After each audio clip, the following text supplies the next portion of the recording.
Friends, இப்போ நம்ம தக்காளி குருமாக்கலாம் ஃப்ரெண்ட்ஸ். இதுக்கு நம்ம 2 தக்காளி நல்லா பெருசாக எடுத்துக்கோங்க, 2 கட் பண்ணி போட்டுக்கோங்க. இதில் தேவையான அளவு உருளைக்கிழங்க தோல் சீவி கட் பண்ணி இதிலே போட்டு வேக வச்சிடலாம் ஃப்ரெண்ட்ஸ். ஒரு 5 நிமிஷம் வேகட்டும், வெந்துடும். இப்போ இதுக்கு தேவையான அளவு தண்ணி ஆட் பண்ணிக்கலாம்.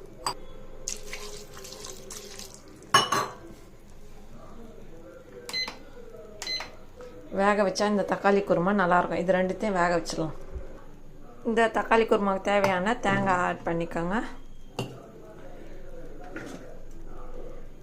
இஞ்சி, பூண்டு, பச்சை மிளகாய்,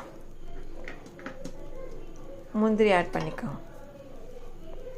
சோம்பு, கசகசா கொஞ்சமாக ஆட் பண்ணிக்கோங்க. இப்போ இதில் பட்டை லவங்கம் ஆட் பண்ணி நல்லா நைஸாக அரைச்சிடலாம். இது தண்ணி ஊற்றி நல்லா நைஸாக அரைச்சிடுங்க. இப்போ இதான் நைஸாக அரைச்சாச்சு. நம்ம இப்போ குருமாவாக தாளிச்சிடலாம். கடாயை வச்சு எண்ணெய் ஆட் பண்ணின்னு இந்த வெங்காயத்தை ஆட் பண்ணிடுங்க. நல்லா வதக்கங்க. இதில் ஒரு ஏலக்காய், ஒரு கருப்பு ஏலக்காய் ஆட் பண்ணிக்கோங்க. இதை நல்லா வதக்கிடுங்க.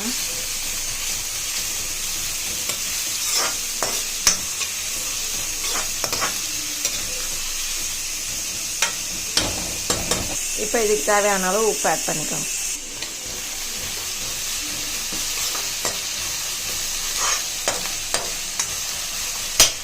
இதில் கொத்தமல்லி ஆட் பண்ணிக்கோங்க.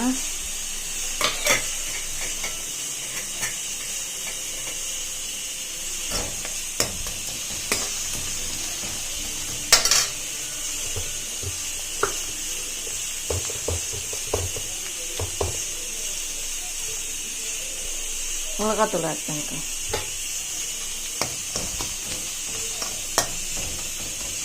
கொஞ்சமாக கரம் மசாலா போட்டுக்கோங்க. கொஞ்சமாக மஞ்சாத்தூள் ஆட் பண்ணிக்கோங்க. இந்த மாதிரி இந்த வெங்காயம் வதங்கி இந்த மாதிரி இந்த எண்ணெய் நல்லா பபுள்ஸ் வந்தோடனே இந்த தேங்காய் அரைச்சதை நம்ம ஊற்றிடலாம். இப்போ இதை நல்லா மிக்ஸ் பண்ணி விட்ருங்க.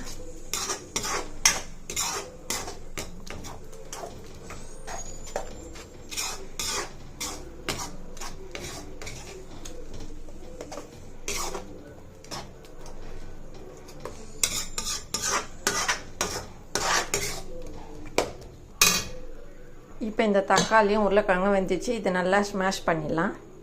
இந்த உருளைக்கிழங்க ரொம்ப நசுக்கக்கூடாது. ஒன்றும் இது கொஞ்சம் கொஞ்சம் கட்டி கட்டி இருக்கணும். அப்போ தான் நல்லா டேஸ்ட்டாக இருக்கும். இந்த தக்காளி குருமா ரொம்ப நசுக்கிடாதீங்க.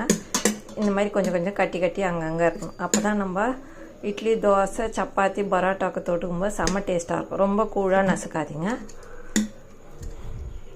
இப்போ இதை ஸ்மாஷ் பண்ணியாச்சு. இப்போ நம்ம அந்த தாளிச்சதை இதில் ஆட் பண்ணி ஒரு 5 நிமிஷம் கொதிக்க வைக்கலாம் மூடிட்டு.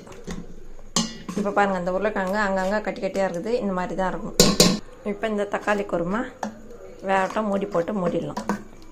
இதே மாதிரி செஞ்சு சாப்பிட்டு பாரு. கமெண்ட் பாக்ஸில் கமெண்ட் பண்ணுங்கள் ஃப்ரெண்ட்ஸ். இப்போ இந்த தக்காளி குருமா ரெடி ஆயிடுச்சு ஃப்ரெண்ட்ஸ். இந்த வீடியோ பிடிச்சிருந்தால் லைக் பண்ணுங்கள், ஷேர் பண்ணுங்கள், சப்ஸ்கிரைப் பண்ணுங்கள் ஃப்ரெண்ட்ஸ். டாடா, பாய் பாய். மீண்டும் அடுத்த வீடியோவில் சந்திப்போம்.